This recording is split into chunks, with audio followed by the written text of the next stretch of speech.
Okay, go live. Going live. Going live. Okay, I think we are now live? Question mark? I think we are live.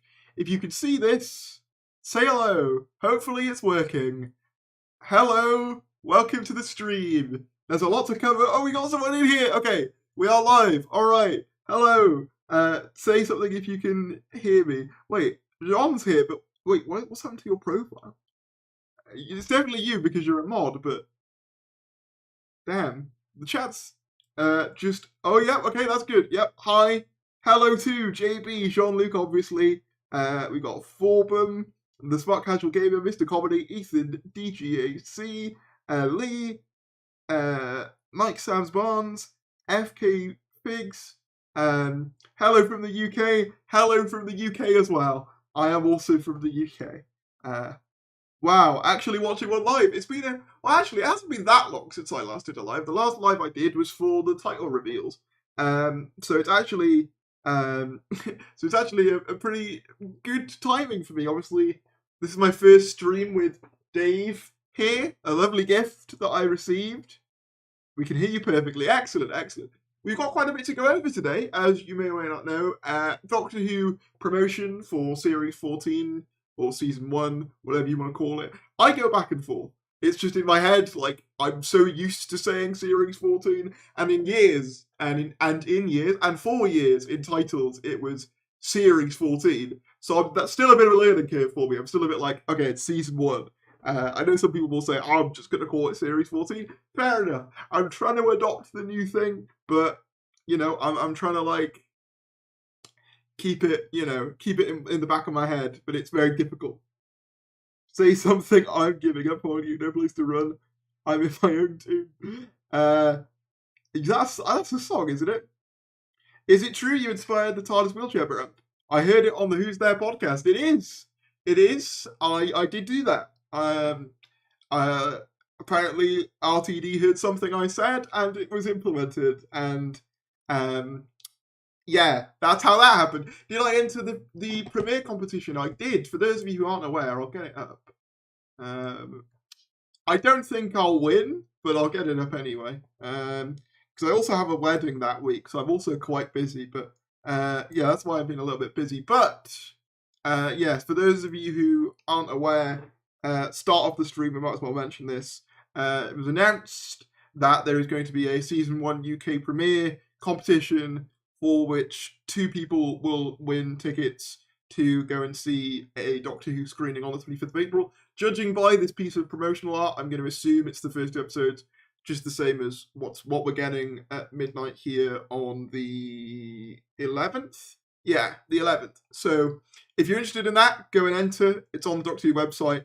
In fact, you know what, I'll put the link in the chat for those of you who want it and haven't entered yet, but might as well start the stream there. Yeah, so be sure to enter that if you want to.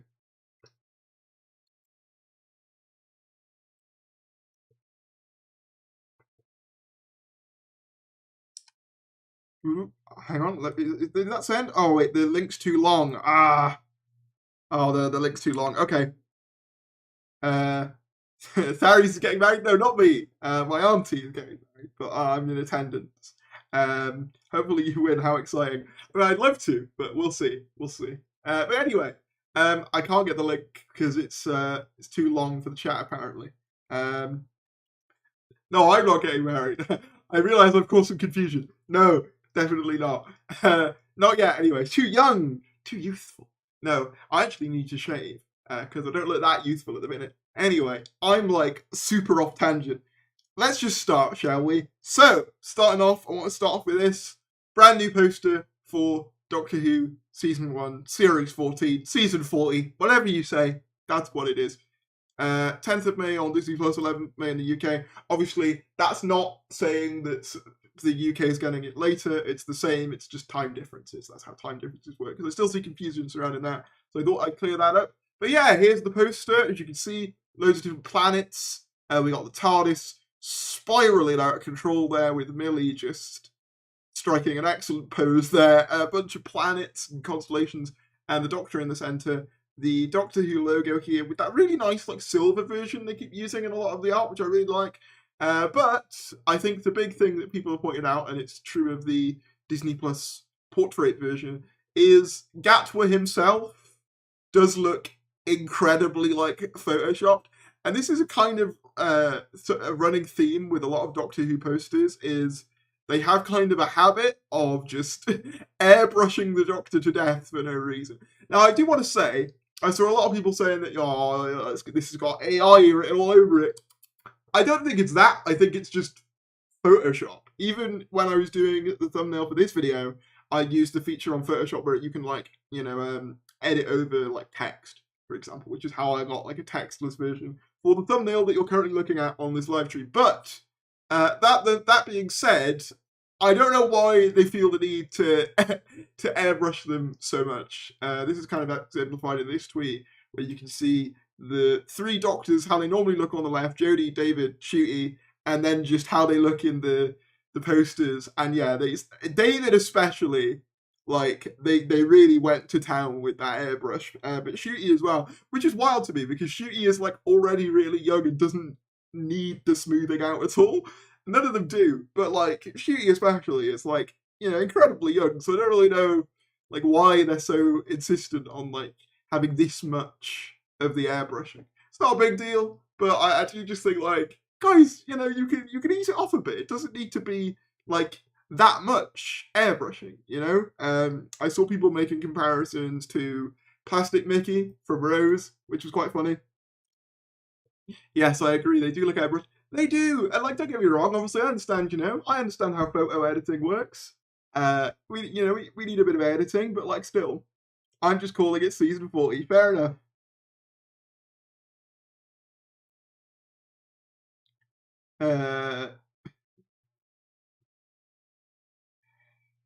Okay, I have a really important question. My senior prom is the exact time as the premiere happens. Do I skip the prom to watch Doctor Who, or do I have to go?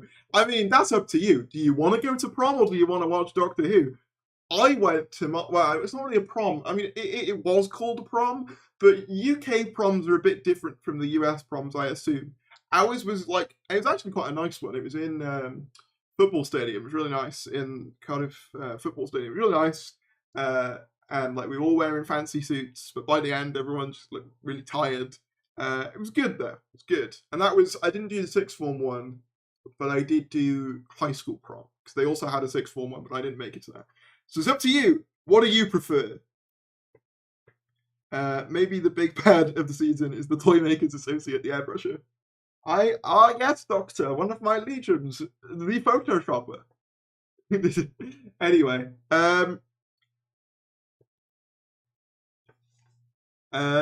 yeah, so we had that, but the big thing is this. So Entertainment Weekly have come out with just a tidal wave of Ncuti Gatwa promotional things, including, but not limited to, this little video. I'm hoping I can play this, although given the music I might get claimed, so I'll put it on quiet.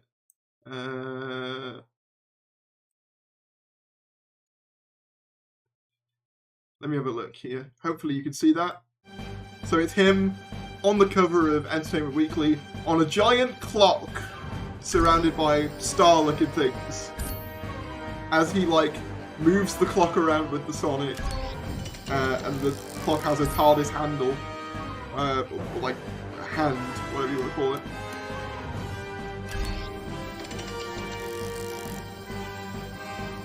Hopefully I don't get claimed for this. That's why I'm sort of talking over it. Clocking in. Ncuti Gatwa takes on the mantle of Doctor Who. So we're going to be reading this article, but there's a ton of, like, new images and promotional stuff for this. So yeah, very, very cool stuff. He looks great on it. Entertainment Weekly, they've really gone all out with the marketing on this. Obviously, Entertainment Weekly also did a little video as well with Ncuti, which we'll cover later on. But there's also this. Oh, we got a super chat. I'll take a look at that in just a sec. You have. We got this beautiful video of Ncuti Gatwa just sort of dancing in the lights, which, like, I'm not sure why, but why not? That's what I say. Why not? If you've got the skills, why not flaunt it? I think it was Jean actually who, Buddy Jean from Wild Endeavour, who put it over the Doctor Who theme music, which is pretty epic. Let's see what the super chat is before we go into the article, because the article's quite long.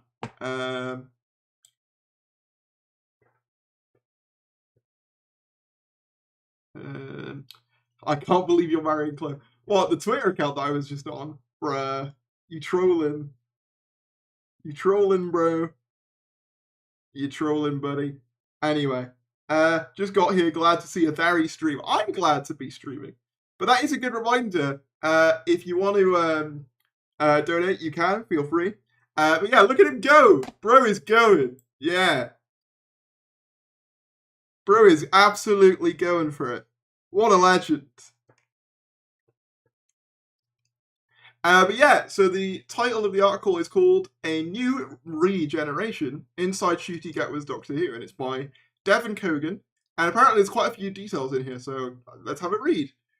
You hear the 15th Doctor long before you see him. It's a misty March day in London where Doctor Who star Ncuti Gatwa has traded the TARDIS for an Entertainment Weekly cover shoot, unveiling a new peek at his time-travelling two-hearted hero.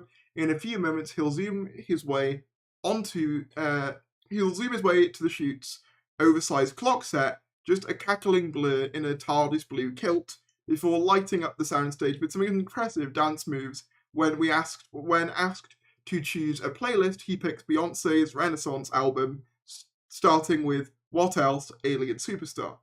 But for now, his laugh precedes him. I'm glad they actually put some music for him to like dance to, because I can imagine this being really awkward to do if you were just like dancing in complete silence, just sat there like that. You know, that's my impression of dancing. Apparently, my version of dancing is a lot more similar to what the 11th Doctor does in Series 5 finale, where it's just this, it's just that. But yeah. But for now, his laugh precedes him, echoing down from the hair and makeup room like a warm pulse of solar radiation. A few days later, that same laugh rings through Wolf Studios in Wales, where Gatwa is back on Doctor Who set, filming an episode for his second season. Entertainment Weekly is sworn to secrecy about exactly what we witnessed, but we can confirm that it involves space stations, holograms, and the Doctor using his brain to thwart an interstellar foe. It's a serious moment, one where Gatwa has to stare into the camera and reach forward with his hand until he accidentally jostles a piece of camera equipment. The actor immediately suspends any seriousness, striking a cartoonish grimace until the entire crew is giggling along with him. It's a laugh that Gatwa's Doctor Who colleagues know well by now. Showrunner Russell T Davies calls it the biggest laugh in the galaxy, and Millie Gibson, who plays the companion Ruby Sunday, says it's her favourite thing about Gatwa. The co-stars met the day she came for her Doctor Who callback, and Gibson remembers fidgeting nervously in the waiting room until hearing that loud, booming chuckle from the other room. I could hear his laugh, and I was like, there he is, she recalls. All my nerves melted away. To be fair, Gatwa has a lot to laugh about. After stealing scenes in Sex Education and Barbie, the 31-year-old actor is launching his next act, playing the titular Time Lord in BBC's legendary sci-fi series Doctor Who, after popping up in last year's 60th anniversary special, The Giggle, and a solo Christmas episode. He's now taking full control of the TARDIS, headlining his first full season as the Doctor, making him the first black and first openly queer man to take on the role. It's a new era for both Gatwa and the show itself. For the first time ever, the BBC is partnering with Disney Plus to launch the show worldwide, and when the season premieres May 10th, it will simultaneously air all around the globe. The move comes with a bigger budget, a bigger platform, and bigger scrutiny. Gatwa admits that he was super anxious in the lead up to the anniversary special. I almost didn't even want to leave my house, and his shoulders didn't relax. Until the Christmas episode aired. Even now, he can feel his muscles tightening as the new season's air date approaches. I was really cautious about getting it right throughout filming, the Rwandan Scottish actor explains. It's 60 years worth of legacy and 60 years worth of a show that people have loved and watched with their families. It lives in people's hearts, so I really want to protect that. We get this lovely image of Ncuti Gatwa just lying on top of the clock. Interestingly, something I want to point out, if you look here very closely, hold on, not at Ncuti Gatwa's shoes, over here, you can see he's holding the Sonic. What's more interesting about it it seems to be completely gold underneath, implying that the Sonic does change colour as well as, various shooty outfits, which I think is quite interesting. There might be another picture that shows it in red as well. I think that might have been speculated before, but it looks to have been confirmed here. Fortunately for Gatwa, fans and colleagues alike seem to have already fallen for his Doctor. Davis remembers watching Gatwa's regeneration scene in The Giggle, where David Tennant's Doctor passes the torch. Historically, the Doctor cheats death by regenerating into a new body and face, but the anniversary introduced the concept of bigeneration, as Tennant's Doctor split in two. It was a high-stakes, top-secret scene, made all the more dramatic by the presence of Tennant, guest star Neil Patrick Harris, and Who legends Catherine Tate, Gemma Redgrave, and Bonnie Langford. But from the moment Gatwa stepped onto the helipad, careening about the scene in a rumpled tie and no trousers, Davis said he immediately felt like, well, the Doctor. Let me just have a look at what you guys are saying, because I want to do a little pause there between paragraphs.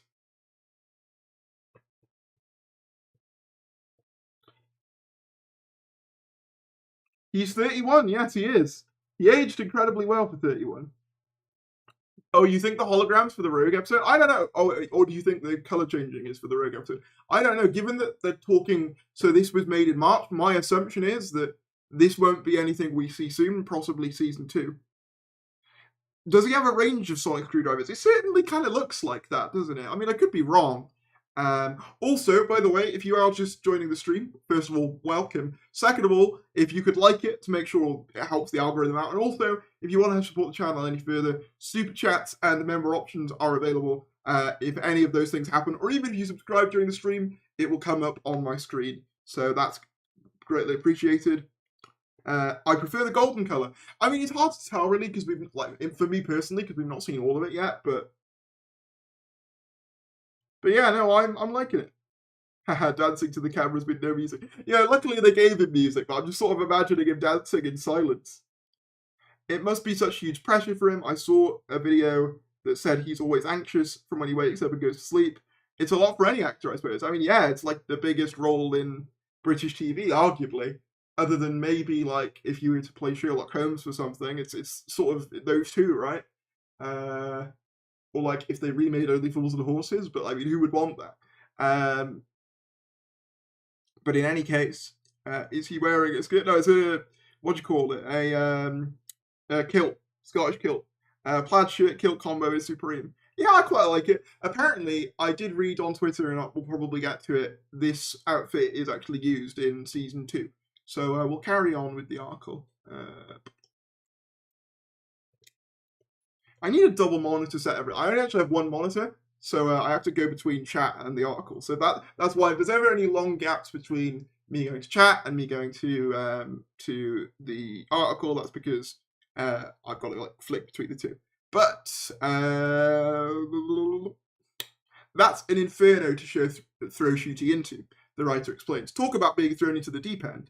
But I could see him owning it and triumphing. It seemed like we were really part of a new beginning, and there was a serenity about that as well, adds Langford, who reprises her role as beloved 80s companion Mel Bush. We knew that this show was in safe hands. Reinvention has always been part of Doctor Who's DNA. The show holds the Guinness World Record as the longest-running sci-fi TV series, and since its debut in 1963, 14 main actors have played the role, stretching from William Hartnell to Jodie Whittaker. Doctors and companions have came and gone, but the basic format remains, following an eccentric alien as he or she zooms through the universe. Time and space in the TARDIS stands for time and relative dimension in space, and underneath that blue box exterior, it's bigger on the inside. In 2005, Queer as Folk creator Russell T Davies resurrected the show after years off the air, overseeing 4 seasons, led by the Ninth Doctor Christopher Eccleston and David Tennant. We have this follow-up image of Shooty here, which is him in a simpler combo, sort of white shirt, white shorts, white trousers, big spotlight there, doing a very, very cool pose.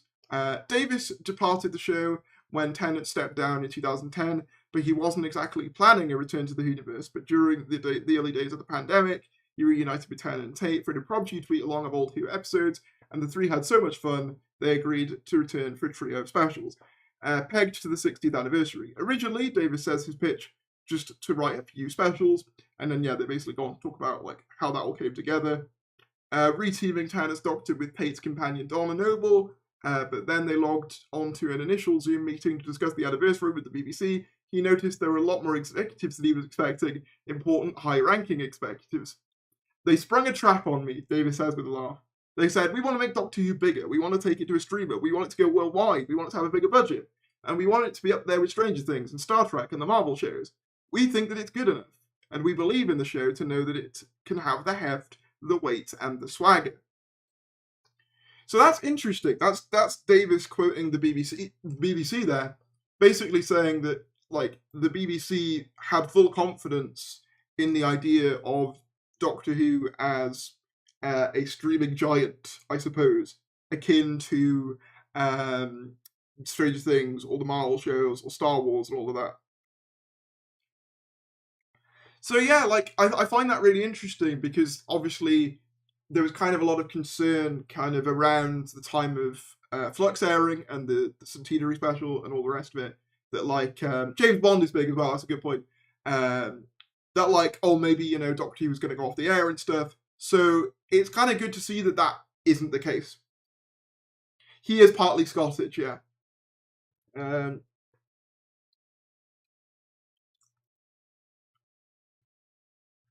Down with airbrushing. I agree, James. We had a whole rant about that at the start of the stream. Yeah, no, I agree. Imagine someone from the 70s saw Bolton Who. I actually don't know what they think. Sonic has an inbuilt chameleon circuit, maybe. Where were we? We'll also get to the new image in just a sec.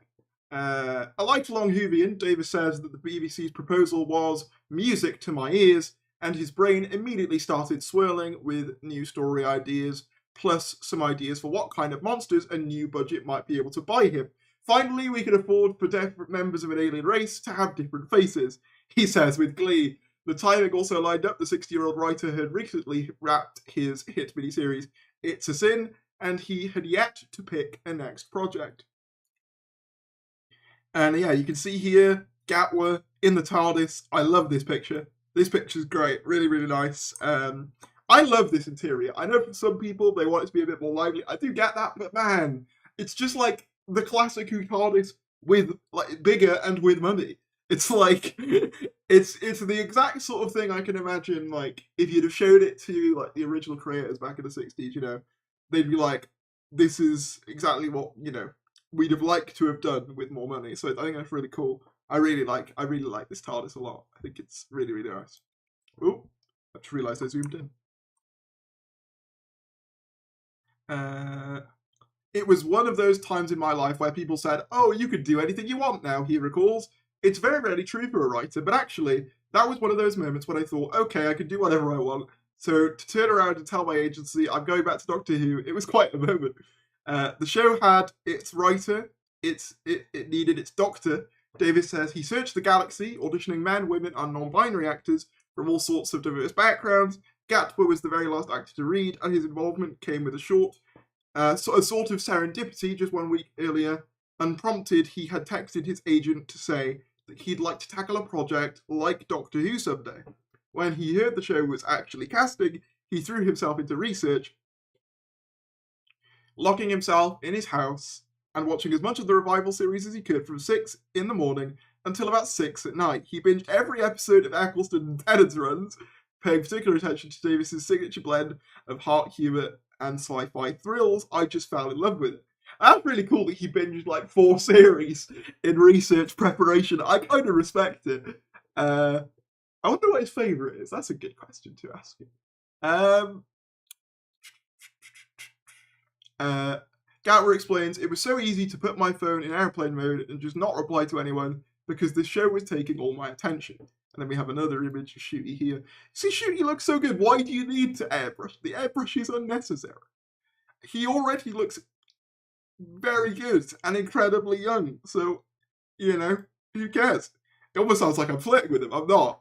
He's a very attractive man. But anyway, but even after all that prep, Gatwa still approached his audition with tempered expectations. I mean, this is a show that has been running in our country for 60 years, he explains. It's like a British institution, and I just didn't. He pauses. This isn't in a self-deprecating way, but I just didn't think it was realistic that I would get the offer. Instead, he decided to treat the audition as a useful exercise, acting exercise. Best case scenario, he reasoned, it would be a good excuse to network with Davis. I was like, I'm never going to get it, so I might as well just get comfortable in this audition, he explained. I took my shoes off and did it a bunch of different ways. Davis knew immediately he'd found his next Doctor, and he had to restrain himself from offering it to Gatwa on the spot.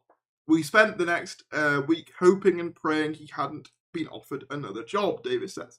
That's the worry. You think anyone that good is being asked to be James Bond at the same time, or he's got some writers creating their own series. He remembers literally crossing his fingers as he waited for Gatwa's response, thinking to himself, please, please, please.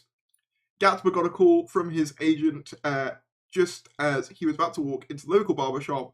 I just put the phone down and didn't think about it for a week, he says, shaking his head. The concept that was proposed to me was so meta, like, what? There's no way. I can't even think about this. I need to do my laundry.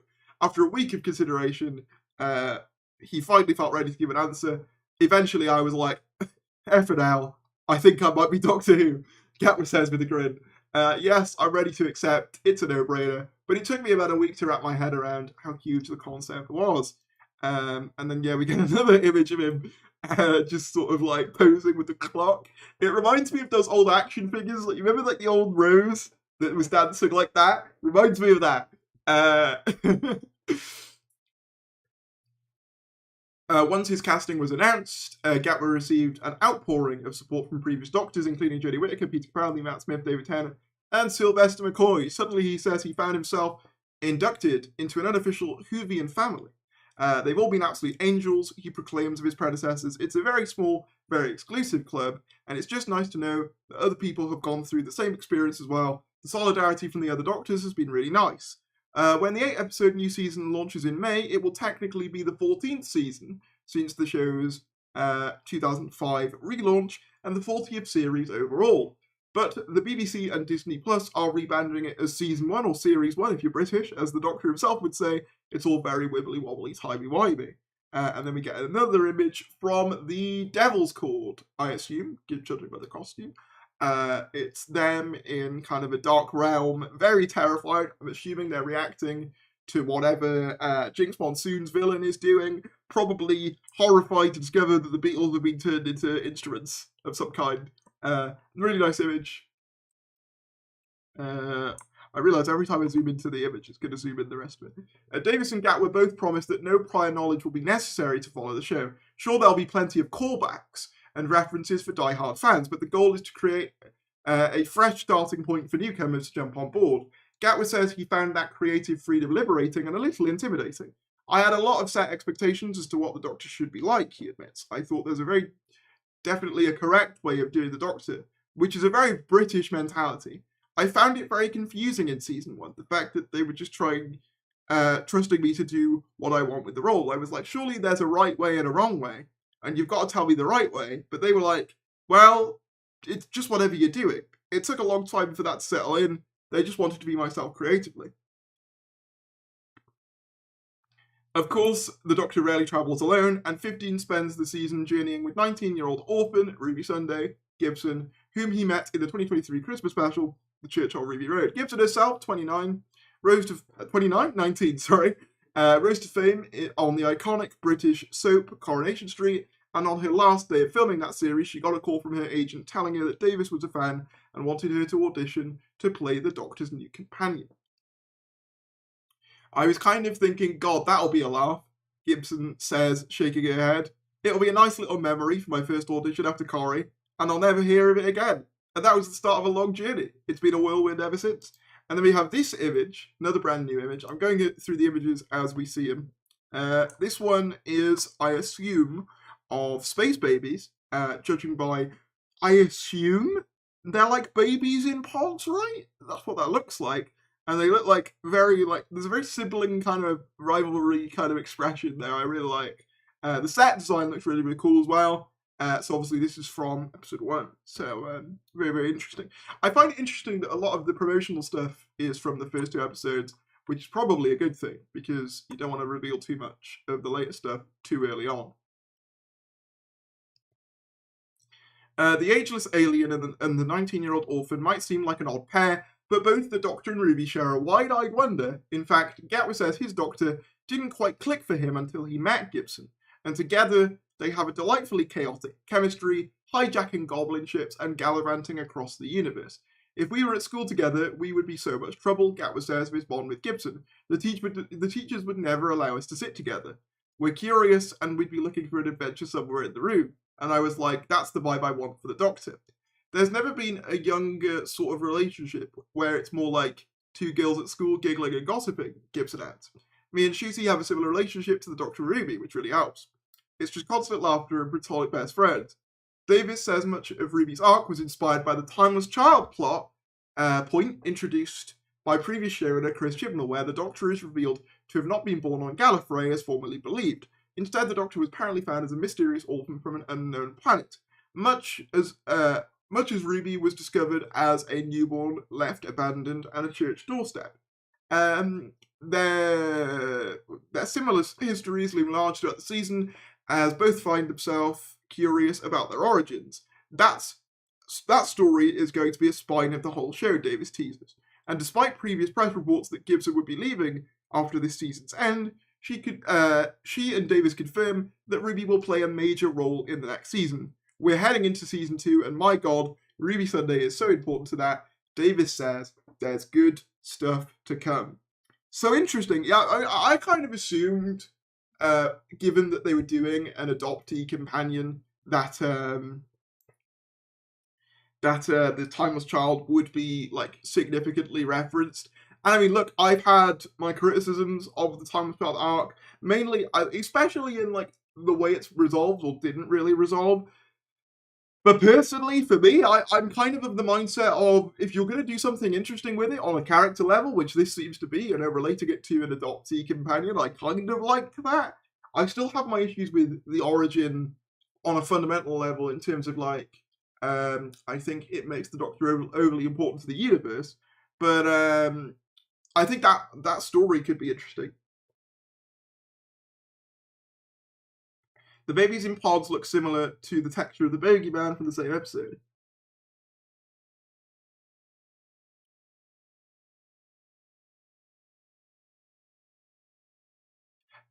I don't think they'll make the woman who brought Ruby to the church 13.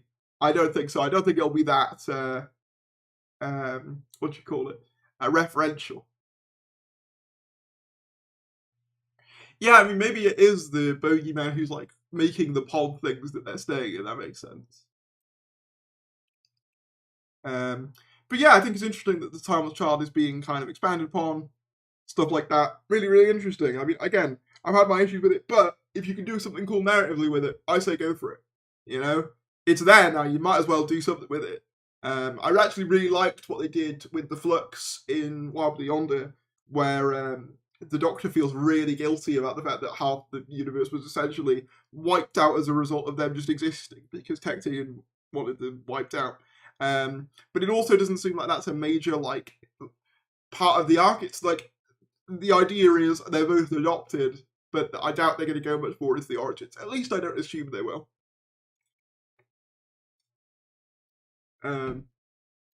But we shall see. Part of the fun of Doctor Who is how the TARDIS rarely visits the same place twice, which is exactly why Davis was eager to return. It's self-regenerating, basically, the writer explains. Every week the TARDIS lands somewhere new, not just on a new planet, but in a new genre. I can step out into comedy, or a thriller, or a high-stakes action monster movie, or a little chamber piece. It's so much scope, and that will never get old. Wandering around the show's home studio in Cardiff, Wales, emphasises the sheer scale and scope of the Whoniverse. On one soundstage, a sprawling, futuristic space station can sit next to a mysterious alien tunnel just steps away from a mid-century office building. Gatwa's first season promises a variety of adventures throughout space and time, from visiting the Beatles at Abbey Road to a top-secret Hitchcockian tale written by former showrunner Stephen Moffat. Hitchcock. Ooh. Is that the first time it's been described as Alfred Hitchcock inspired? I feel like I might have heard that before. Maybe Russell has said that before, but interesting. A number of starry guest actors also joined the cast. This includes as Jonathan Groff pops up in a Regency era episode, while Drag Race alum Jinx Monsoon makes her debut as a malicious music manipulating villain. Jenna Redgrave is also back as unit head Kate Stewart, while Langford returns as Mel. Langford first joined the show in 1986, travelling with Colin Baker's 6th Doctor and McCoy's 7th. She made a brief cameo in X-Files episode in 2022, and here Mel returns as a full-time unit employee, using her alien expertise to protect the Earth. When I played Mel in the 80s, I just used to run about and scream at monsters and go, "Oh, Doctor!" Langford 59 tells EW. It was at the time when the companions were really just there as a diversion, and I didn't have that much to do in many respects. I felt I couldn't find my place at all. She adds that Mel was first written as a computer programmer, but in the original run, she didn't go anywhere near a computer. She adds with a laugh, "I didn't touch a single button on the TARDIS. I did nothing technical at all. I didn't even answer a phone." So it's wonderful to think that Mel can use her talents and skills, but she's also has this love for what the Doctor gave her and all the other companions, this desire to do good in the world. Yeah, I'm really glad actually they're expanding on Mel's ability to be a computer programmer. I think I've said previously with the release of the Giggle that I think that's a really clever way of like modernizing a companion while still keeping them true to the way they were in the original series. I mean, another good example would be like how Sarah Jane is still a reporter all those years later, a journalist, I should say, all those years later, following the original run. So yeah. No, it's been. Oh yeah, I thought it was referred to as Hitchcock type before. You say a director described it as that.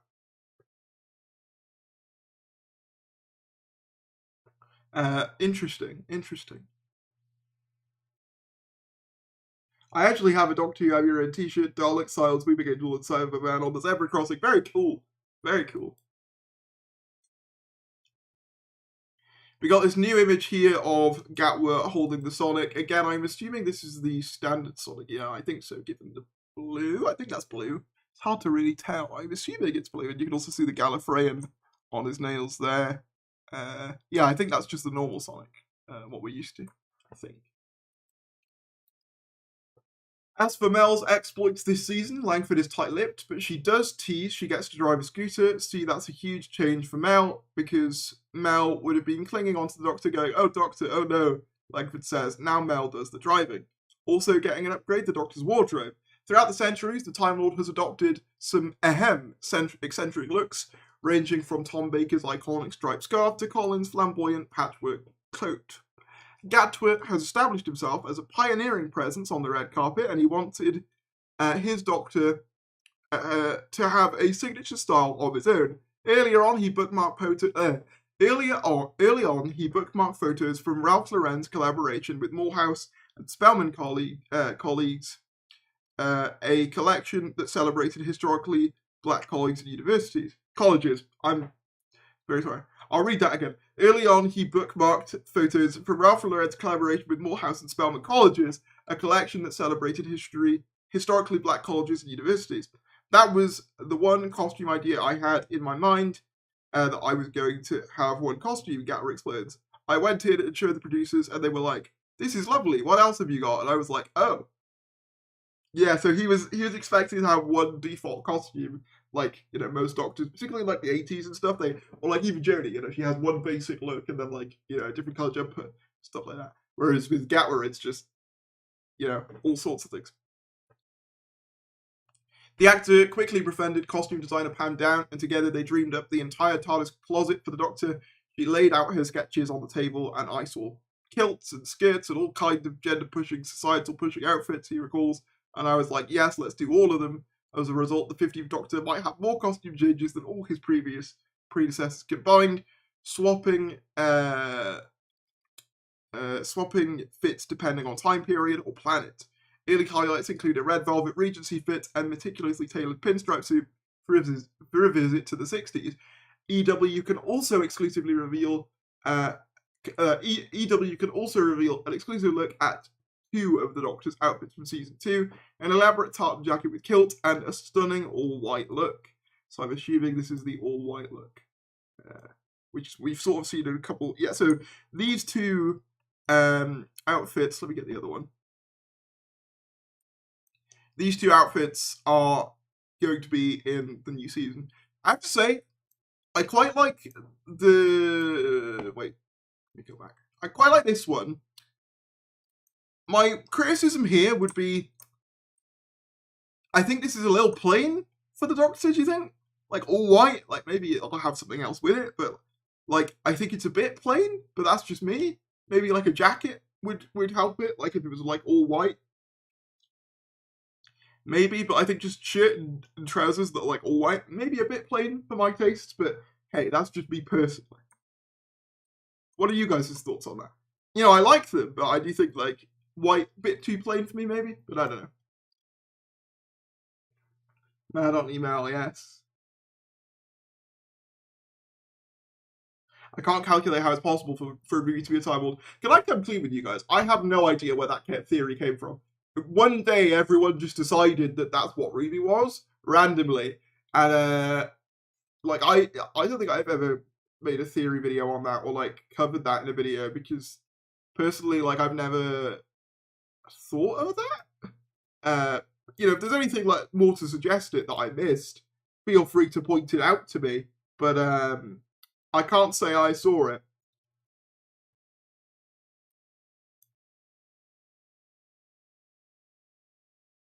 I like the plaid one. I just think the white is a bit too plain, you know?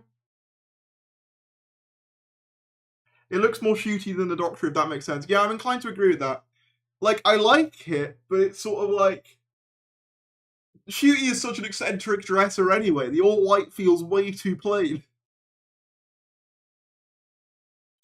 I think too many outfits make it much less iconic and recognisable outfit. I don't know whether I necessarily agree, because some of the best Doctor wardrobes, I think of, like, John Pertwee and, like, Capaldi, who vary it up quite a bit. But I think the difference there is that, like, all of those Doctors, there's kind of, like, a default.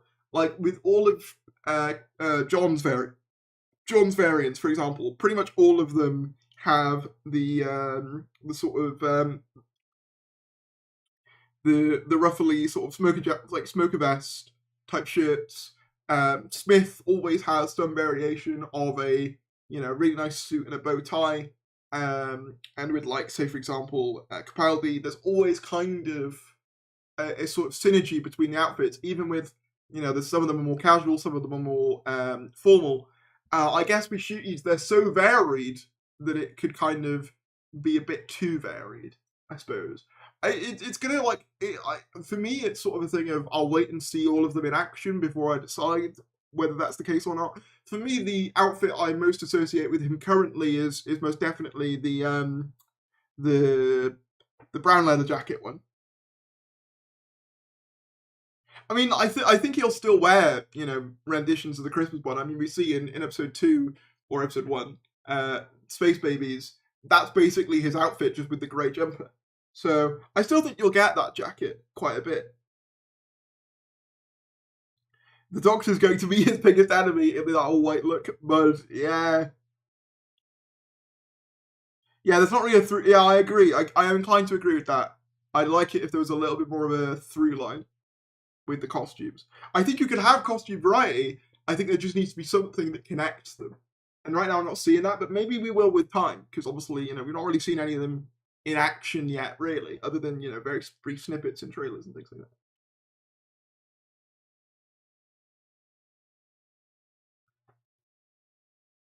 Yeah, the 12th Doctor's looks were very much variations on the same idea, whereas Shooties is kind of like, you know, they're very, they're all very different.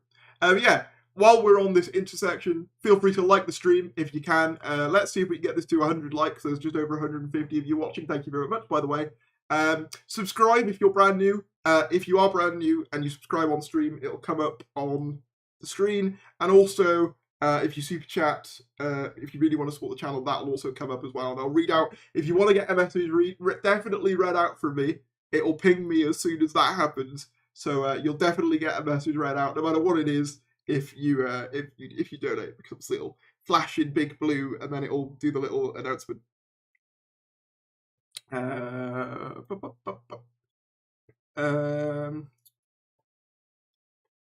The result, Gatwa hopes, is a sartorial spread that nods to the Doctor's varied roots. The show is quintessentially British, and it's a show that's accumulated the power to reflect where Britain is societally.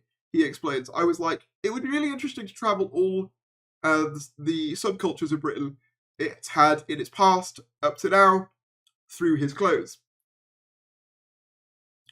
This character represents the UK in a weird way, almost like Captain Britain. So how do we tell that story through fashion? While enjoying an expanded budget and an expanded closet, the team was also committed to maintaining everything that makes Who feel like Who. For Davis, that meant leaning into the show's inherent warmth and optimism, something he says other franchises lack. The Doctor's distaste for guns is well documented, and when EW visited the set in March, we caught a glimpse of the Doctor doing a scene where the Doctor rewires technology to cleverly disarm a foe. I thought, that right now in 2024, we need a hero with more heart, Davis explains.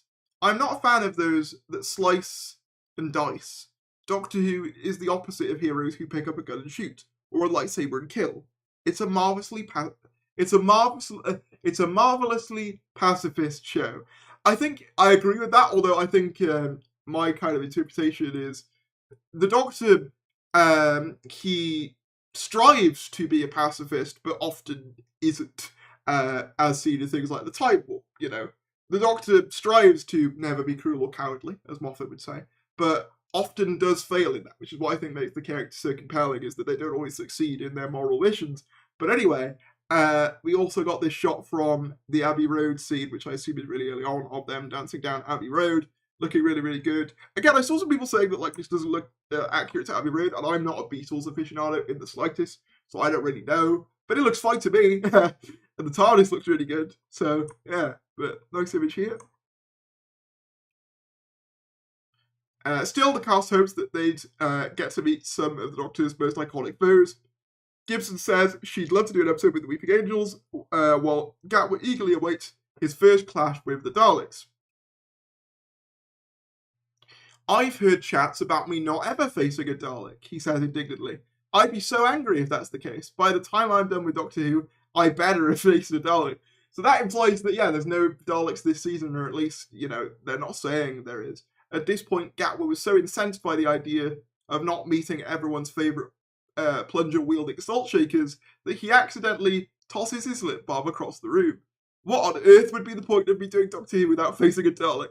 I agree. Get this man a Dalek. You know that bit in is it Infinity War where he's like, get this man a shield. It's just get this man a Dalek. Get this man a Dalek now. Also on Gatwa's wish list, another dance scene. The 50th Doctor charmed Ruby and fans by hitting the dance floor in the Christmas special, and after performing I'm Just Ken at the Oscars with Barbie co-star Ryan Gosling, he says he's ready to put to put that choreography experience to use in Who. I need a big dance number, he says. That's what I'm going to put into the universe. I need the Doctor to have a big, fierce dance routine that destroys a monster with twerking, or maybe some death drops, and that's what will drop the monster. That I would pay to see. Hopefully there will be plenty of time for Daleks and dancing. Gatwa is confirmed to star in at least 2 seasons of Who, with his 2nd season shooting now. Actor and/or actress Verana C2 is also joining the companion in season 2. After that, Davis isn't sure, but he knows that the Doctor will endure long after he and Gatwa have passed the keys to another TARDIS team. One day, people will be sitting here discussing the 100th anniversary. It's 150th, it's 200th. We all might be gaseous holograms by then, but it'll still be going. And then, yeah, there's another image of Gatwa. So interesting that they don't, elaborate on the show's future at this point. I guess that makes sense. You want to see sort of how things do. But I hope Gatwa obviously gets at least 3, just to fulfill precedent. In the meantime, Gatwa is keenly aware that he's the incumbent, just the latest in a long line of actors to tackle one of sci-fi's most iconic roles. In typical Doctor's fashion, he has no idea what his future might hold, but for now he's going to take the TARDIS, his TARDIS, and fly as far as he can. It wasn't until I stepped on set and saw the TARDIS that I was like, this is all real now, he recalls before letting out the brilliant laugh. My heart started racing because I thought, that's the blue box, and it's mine now. Oh, well, that was a nice interview. Yeah, so I thought it was interesting that they revealed some new costumes. Obviously, I saw a lot of people talking about the Timeless Child being referred to in the new series, which doesn't really surprise me because obviously that was kind of already done in Churchill Ruby Road, so I'm not particularly surprised. But yeah, overall, really interesting interview. As I said, I highly doubt. I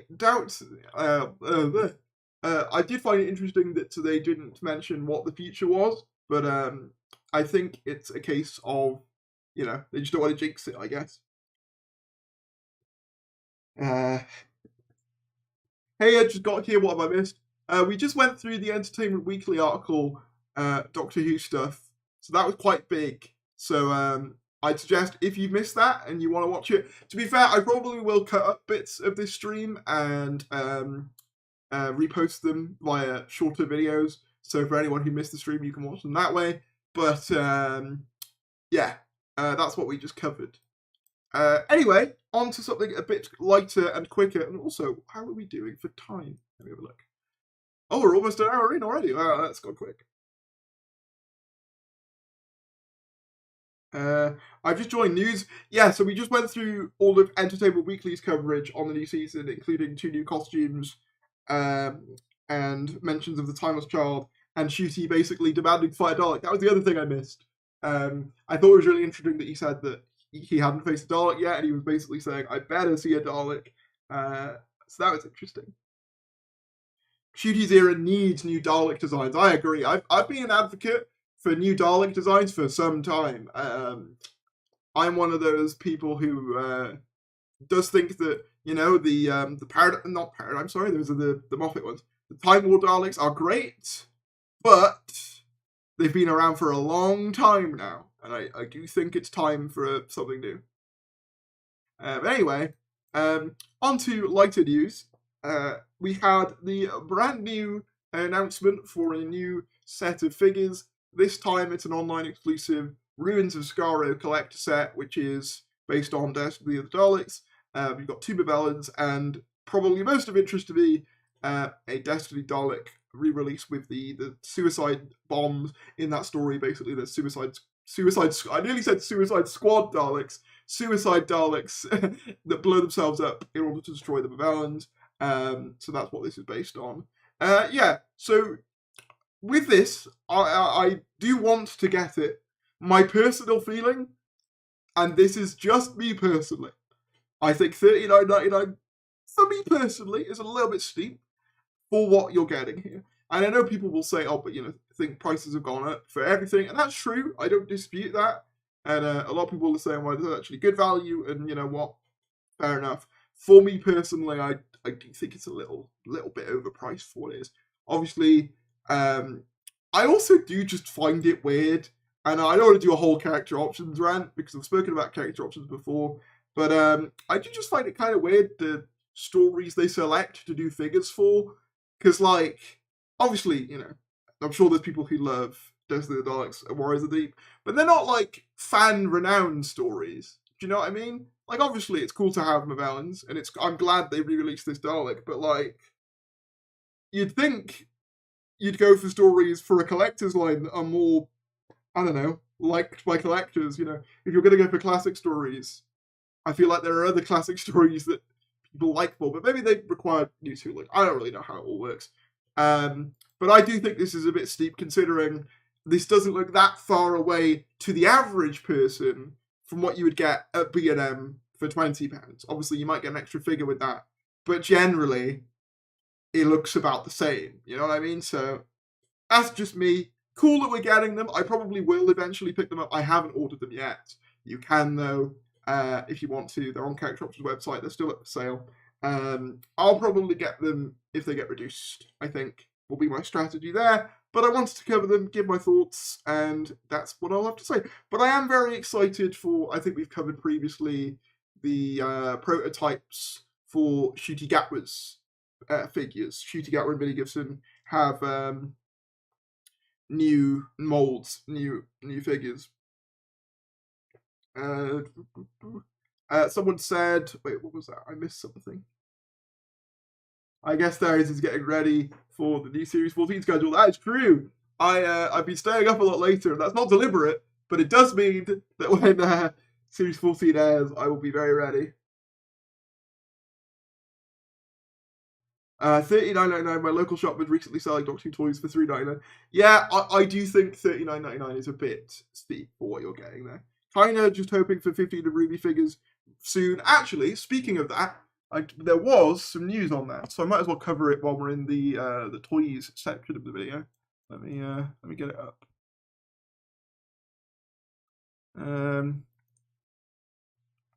Oh, what shop was it though? That's going to be annoying.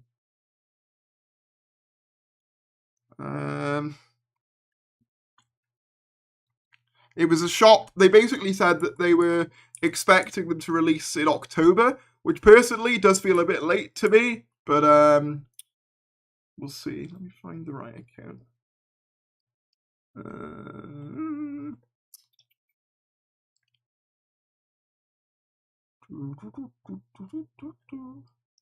Yes, here we go. Found it. So yeah, it was here. Figure news. Hooray Shop from Stockton on Tees is reporting they placed orders for stock of 15th Doctor and Ruby Sunday 5.5-inch figures, 15th Doctor Sonic Screwdriver back in February. They've not given an estimated arrival date, but circulated that it's September. Just an update for you. 14th Doctor Sonic July. Oversubscribed, more orders made than actual stock available. So I'm guessing, yeah, that's 14th Sonic. Probably no further details of delivery once July stock is gone. 15 Sonic September, 15 Doctor and Ruby figures October, all subject to change. Very interesting. Also interesting that there's no news on the Meat Plushie or Wrath Warrior figure. I worry they'll either get too late. So yeah, I am a bit like, obviously, you know, I don't know how it works, but it would be nice if those figures came out closer to the series, personally. I mean, look, I'm not saying any of this to hate on the figures. I love the figures, as you can see, but, like, you know, it would be nice. Just in time for Christmas, that's true. Will you be doing live reactions for season 1? Probably not, because it's difficult. I think my plan is to either watch them at midnight and cover them in the morning and afternoon the following day, or watch them at midnight and maybe do a quick reaction that evening. But it's going to be difficult to stay up to gone 2 a.m. to do that, and I'm not sure how many people would stay up for that. But I might also do a live stream the following day to get your thoughts on the episodes. Can we see Thari's wear the Davros vest? I won't right now, just because it's quite fragile, and I'm terrible at putting things on. But I will at some point do it. You did a video showing us your Doctor Who collection once. Could you do an updated one, please? Has it changed too much? I mean, there have been a few new additions. I'll probably wait until the end of the year, maybe, just because I'm expecting there to be a few more little oddities announced and released, and I'm hoping to get my Cyberman head back from a mate who I lent it to for a fan film. I'm hoping to get that back, so I want him back to do the full tour. But it's nice. But yeah, what was I going to say? What were we talking about? Figures, yeah. I'd like it if they were coming out sooner, but we'll see, you know. Okay, next thing. I just realised we're at 20 to 10. That's mad. Peter Davison on Regeneration. I don't know why they did that. The Fifth Doctor addresses that surprising 60th anniversary twist. Also, apologies for the voice crack just there. Peter Davison has expressed some confusion over recent developments in Doctor Who, which saw the first ever Regeneration late last year in a revolutionary twist for the long-running show. Rather than Ncuti Gatwa's newly regenerated or bi-generated 15th Doctor outright replacing his predecessor, he instead spawned out of David Tennant's 14th, leaving them both alive and well, with a separate TARDIS each. The initial response to this radical change to the series formula was slightly mixed, with some fans excited by the storytelling opportunities and others concerned it could sap some of the emotional impact from a Doctor ending their tenure. While speaking to RadioTimes.com and other press about his new Beyond Paradise role, the conversation inevitably shifted to Doctor Who, and Davison gave us his candid thoughts on the twist. Well, the bi-generation is an interesting concept. I don't know why they did that, he began. Speaking as an actor, it might be because Russell T Davies has said he wanted to create a kind of Who-diverse. And the thing I don't really understand, I'm a huge fan of Doctor Who, but I'm not as mad of a fan as, say, David Tennant, as the bi-generation, and the bi-generation basically apparently means that my Doctor still exists. Davison continued, so I can be brought back at any point, even as my older self, to do a Doctor Who story. I think that was the intention. He caught the ire of a few fans because of this very fact that it suddenly meant no Doctor ever actually regenerated, there was always just another one grown out of them. The actor went on to admit that he is quite a few seasons behind on Doctor Who, having stopped watching after his sons left home for university, but he'd heard the 60th anniversary specials had been fun. Davison added, David, when he first did Doctor Who, did it because he was a big fan of the series, even though his career was going well, and I think he came back because he just couldn't resist coming back. He wanted to be the 10th Doctor and the 14th Doctor. So that's Davison on the bi-generation twist. Interesting to hear that he hasn't watched Doctor Who in a while. So I'm assuming what he's referring to there was the Russell T Davies's assertion in the Giggle commentary that every Doctor bi-generated. And to clarify, I don't really like that. Is that something I think we'll ever see in the show? Probably not. The bi-generation as an isolated thing, I think is fine. I think it kind of works, actually. Sort of allowing the Doctor to have a moment to just process all the events that have happened over the last few years, both on a metatextual level and literally in the Doctor's life. I think that works. I think that I wouldn't want to see it again, but it's not really that out of line to me with things like The Watcher or Forced Regeneration or the Beta Crisis or the Valiard or any other weird regeneration Time Lord thing they've done before, so I don't really mind it. Peter Davison was amazing in Beyond Paradise recently. I haven't watched it. What's it about? But yeah, I can see why people don't like it, though. I can see why people prefer just a straight regeneration.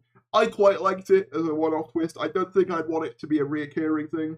But we want Peter Davison in Tales of the TARDIS Part 2. I'm sure if they did a Part 2, he definitely would do it. Definitely. But yeah, my overall thoughts are, I don't think we'll ever actually see that come to fruition, a Doctor bi-generating and coming back.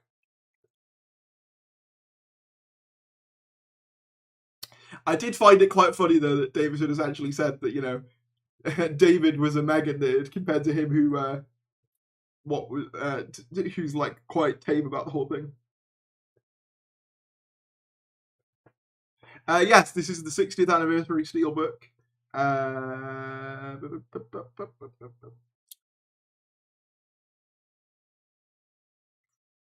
A genuine question, is it considered offensive for a non-Scottish person to wear a kilt? I don't know. You'll have to ask a Scottish person. I'm Welsh, so I got no idea. You'll have to ask them. Yeah, I know that he wasn't a fan of the gender change back in the day as well. Interesting. Which was better, Power of the Doctor or the 60th anniversary specials? I think Power of the Doctor. See, I had a feeling you'd say that, Mark. For me, it is the 60th. While I think Power has more references to the whole show, I think overall the 60th narratively worked better for me. I think stories like Wild Beyond are some of my favourite. Wild Beyond is one of my favourite stories in years, personally. And I think the Toymaker is one of the best villains we've had in years. Obviously, I know he was in the classic series as well, but I'm talking specifically in terms of New Who performances. I really like Neil Patrick Harris's performance in that role. So my answer is the 60th, but I did enjoy Power quite a bit when it came out. I have come to sort of see a few more flaws in it, but I do still enjoy it quite a bit. Was the bi-generation thing a result of the Doctor playing a superstitious game at the edge of the universe? I think the implication, and again, I could be wrong, but I think the implication is that the Toymaker's presence being there is what causes it, because Ncuti has that line about bi-generation being a myth that's not supposed to normally happen, and I think that's down to the Toymaker. So that's why I don't personally think we will see bi-generation again, and I honestly don't think we'll see Tennant again necessarily as the 14th Doctor. Council of Geeks actually did a really good video on bi-generation, and I agree with a lot of that. Do you think Martha could come back? Absolutely, yeah, definitely, 100%. I don't know whether you've already talked about this. What are your thoughts on the new online exclusive? Yeah, we covered that. My general thoughts, I'll reiterate them here just because you missed them. I think I wanted them to do a Destiny of the Daleks re-release of the Suicide Dalek for a while because I never got that, and it only got released twice back in the day, I think, both in like the late 2000s, and I wasn't collecting at the time. So I've wanted that re-release. Personally, I do think 40 for those 3 figures, the Tomb of Owens and the Dalek, is a little bit steep, personally. I'm glad that they're releasing it, but I am also sort of like, given that there's like B&M sets for 20 and there's not that much of a difference, I do think the price is a little bit steep. Obviously, in terms of articulation, yeah, sure, there might be a difference and tooling. But generally, I do think they're a little bit overpriced. To me personally, but people might disagree.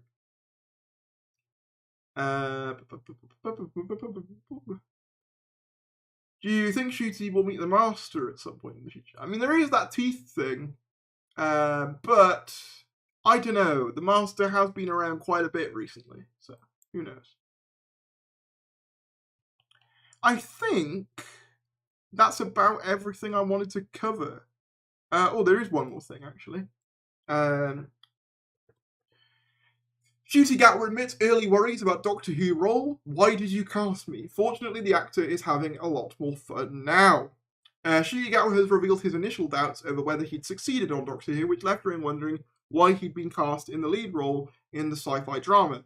The former Sex Education star had made a dramatic entrance in the final 60th anniversary special titled The Giggle, and has since delighted fans with whimsical Christmas special Church on Ruby Road. Indeed, Gatwa and co-star Millie Gibson have already earned heaps of praise for their performances, which is only to be expected to continue when their full series kicks off next month. But things weren't always rosy. Gatwa told Empire magazine that he was angry at times in his early days in the role, and even questioned the show's team. Why did you cast me? They offered their support, telling him it's not going wrong. And eventually he started to feel comfortable in the role previously held by David Tennant, Julie Whittaker, and Peter Capaldi, among others. Now I'm settled, it's so much fun, added Gatwa. There is so much character. The character is so much fun, sorry. Whovian's got another glimpse at what's to come from season 14 in a short teaser that aired on BBC One last night, watch below. We'll look at that in just a sec as well, because I did line that up. I'm the only one of me in the whole universe, says Gatwa, 50th Doctor in the 10-second clip. Which also showcases some of the many costumes he'll be modelling over the course of the season. We'll watch the trailer now, shall we? Might as well turn this up.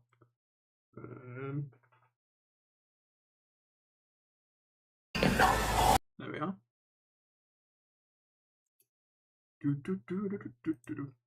Yeah, it's only a really short teaser, but I thought we might as well cover it. I'm the only one of me in the whole wide universe. So yeah, really short teaser. I think the new shots are obviously that one's a new shot, and these are a new shot. The only one of me in the whole wide universe. I saw a lot of people saying, "Oh, but what about Tennant?" But like, he's still the same being, right? I guess. I don't know. We got the new shot of the monk-ish costume, meddling monk. I don't know. And then that shot of him presumably talking to a baby about being the only one of him in the whole wide universe. For the Space Babies episode. And yeah, that's the teaser that was airing on BBC One. So yeah, it seems like their marketing efforts are ramping up. There was also, I forgot about this as well, there was a Entertainment Weekly kind of video with Ncuti Gatwa where he breaks down every Doctor sort of in detail. And it's quite funny because when he talks about John Pertwee, you can tell he's really excited to be talking about him. Order. Third Doctor, my baby John Pertwee from 1970 to 1974. I just love the way he seems so excited to talk about John. I know that he said before that John, he really liked his costumes and stuff, so that's fun. But he gets something wrong in the William Hartnell section of the video. He says that William Hartnell's Doctor introduces us to the aliens of Time Lords, and of course, any who watch the classic series who will know the word Time Lord isn't actually mentioned by name until the end of the second Doctor era, so cancel Doctor Who, I say. I'm joking, of course. Alien called the Time Lord, who had travelled with his granddaughter Susan in a time machine called the TARDIS. Lies! No, I'm joking. It's fine, obviously. But yeah, that was a fun little video. So if you haven't seen that, recommend giving it a watch. He goes through all the Doctors, giving brief little summaries of each. Yeah, very, very cool stuff. I think we've covered everything I wanted to cover. I always say that and then something else comes out. But yeah. Good times. I think I've said everything I want to say there. So yeah. What are your guys' thoughts? The Master was a bit long in the tooth of the gill. Very true, like that. That was good. Didn't know it got on private. Was it private originally? We should all collectively actually shoot it.